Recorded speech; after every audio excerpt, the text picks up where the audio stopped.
Everyone unite to seek for change or reform, especially the youth. The youth of the Philippines who become an activist, a drastic and a violent activist. The youth stood up with their own bare foot. It leads them to become imprisoned that they never imagined because of their eagerness to seek for change or reform. Okay, this kind of action leads them to perform or to conduct a martial law. And the martial law po, there are a lot of people suffered or experienced injustice and equal treatment. It's become completely rebellious. And it was proven in different literature. Like for example, the campus newspaper shows different rebellious emotions. Literature during this period became the way for many Filipino citizens to widen their mind to its widest aspects. Literature during this period focuses on rebellion, resistance, and consciousness. During the period of activism, the irreverence for the poor reached its peak during this period of the mass revolution. It was also during this period that Bomba films that discredited our way as Filipinos started to came up. Palanca Awardees for Literature in English established in 1950. The Palanca Memorial Awards of Literature have been given cash prizes for short stories, poetry, and one-act playwriting as an incentive to Filipino writers. The prizes came from the Tondonia INC, the firm founded by the late Carlos Palanca Sr. for the list of winners from 1950 to 1951 and to 1950 to 1970. Recommend Alberto S. Florentinos 20 years of Palanca Awardees in English short story.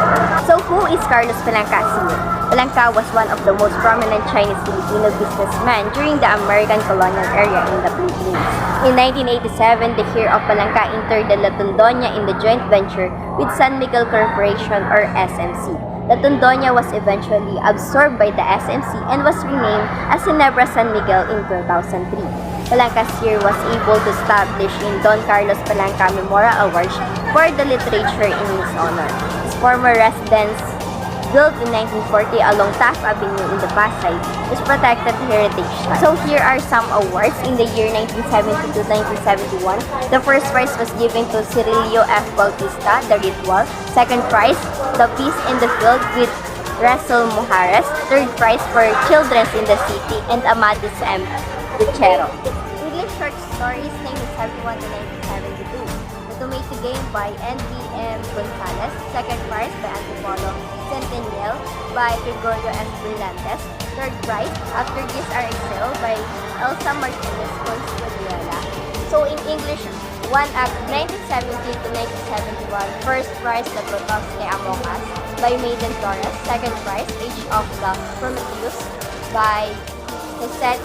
Third prize, Operation Classification by Alfredo O. Cuenco Jr. Writers during this period: Jose F. Lacaba. Days of This Quiet, Nights of Range, The Quarter Storm, and Related Events. Describing this period, he writes that the first quarter of the year 1970 was a glorious time, a time of terror, of wrath, but also a time for hope. A powerful storm was sweeping the land, a storm whose inexorable advance no earthly force could stop, and the name of the storm was history. He mentions that those students demonstrating at that time knew and were aware that they were doing would be crucial to our country's history.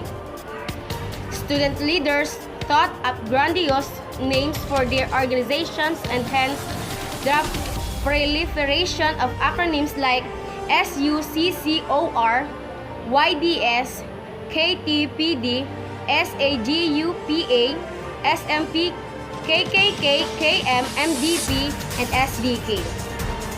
Politicians endorsed bills for those who interfered with students' demonstrations. Mayor Antonio Villegas himself on February 16, 1970 led demonstrators away from angry policemen.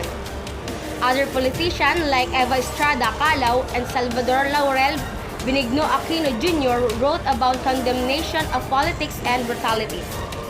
Other writers strove to pour out their anguish and frustration in words describing themselves as gasping for the air, thirsting for the water of freedom. Thus, the Philippines Center of the International PEN, poets, essayists, and novelists held a conference entering on the writer's lack of freedom in a climate of fear.